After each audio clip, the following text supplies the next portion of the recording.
گیا، مصر کا جو مال خزانہ کا مالک تھا وہ شخص آ گیا. اس میں بھی کئی اقوال ہیں کہ وہ بادشاہ تھا کہ کیا تھا. بہرحال عزیز مصر آیا، خزانوں پر قبضہ اسی کا تھا. اس نے حضرت یوسف علیہ السلام کے وزن کے برابر سونا تول کے دیا، وزن کے برابر چاندی تول کے دی، وزن کے برابر اس نے ہیرے جواہرات دیے، پھر گھر لے گیا. اور جناب یوسف علیہ السلام فرماتے ہیں میں ایک آزمائش سے نکلا، جب گھر آیا تو بڑے سکون سے رہنے لگا. عزیز مصر نے اپنی بیوی زلیخا سے کہا اس کا خاص خیال رکھنا. فرماتے ہیں محبت ملنے لگی، پیار ملنے لگا، گھر میں بڑی خوشی سے رہنے لگا. پر اللہ کو کچھ اور ہی منظور تھا. آزمائش پر آزمائش ذرا دیکھیے گا، پہلے باپ کا پیار، پھر کنواں، پھر کنویں سے بچ گئے تو مصر کی منڈی. فرماتے ہیں وہاں سے میں بچ کے آیا تو عزیز مصر کے گھر رہنے لگا. زلیخا فریفتہ ہو گئی، گناہ کی دعوت دینے لگی. تو حضرت یوسف نے کہا قال معاذ اللہ، میں اللہ کی پناہ چاہتا ہوں. سارے دروازے بند کر کے جب وہ پیچھے بھاگی، اصل حسین وہی شخص ہوتا ہے جو اپنے باطن کے حسن کو بچا لیا کرتا ہے. جو سوداگری کرنے لگے وہ تھوڑا حسین ہوتا ہے. حضرت یوسف علیہ السلام جب بھاگے تو اس نے پیچھے سے پکڑ کے کرتا کھینچا، کرتا پھٹ گیا. ابھی آپ دروازے تک پہنچے تھے، عزیز مصر خود آ گیا. اس نے آگے کہا یہ کیا ہو رہا ہے؟ تو اس نے مکر کیا. زلیخا نے کہنے لگی کہ ہونا کیا ہے، اس کو گھر میں رکھ کے پالا ہے، اب جوان ہوا ہے تو معاذ اللہ اس نے میرے طرف دست درازی کرنے کی کوشش کی ہے. حضرت یوسف پھر خاموش ہو گئے. بھائی بیچ رہے تھے تو پھر بھی خاموش تھے. کبھی کبھی کچھ چیزیں خاموش رہ کے سہنی پڑتی ہیں. زخم پہ زخم کھا کے جی، خونے جگر کے گھونٹ پی، آہ نہ کر لبوں کو سی، یہ عشق ہے کو دل لگی نہیں. حضرت یوسف علیہ السلام پھر چپ ہے. زلیخا نے بڑی باتیں کی. ایک دانا آدمی تھا، قرآن کہتا ہے ایک بولا بولنے والا، ایک عقل مند بولا. اس نے کہا دیکھو نہ زلیخا کی سنو نہ یوسف کی سنو. اگر تو کرتا آگے سے پھٹا ہوا ہے تو پھر غلطی ہے جناب یوسف کی، اور اگر پیچھے سے پھٹا ہے تو پھر زلیخا کی غلطی. حضرت یوسف کی معاذ اللہ پھر غلطی.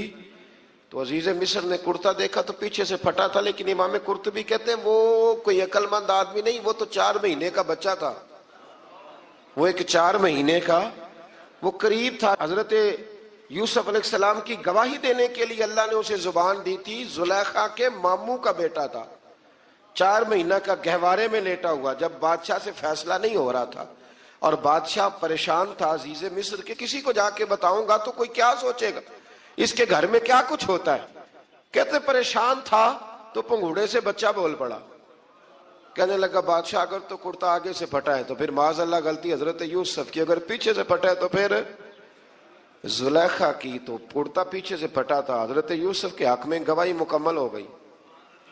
اب آہستہ آہستہ نا دربار میں محل میں بات پھیلنے لگی. تو بیویاں کہنے لگی اوہو زلیخا تو ایک غلام پہ عاشق ہو گئی ہے، ایک غلام پہ. تو زلیخا کہنے لگی تم اجے میرا محبوب نہیں ڈٹھا.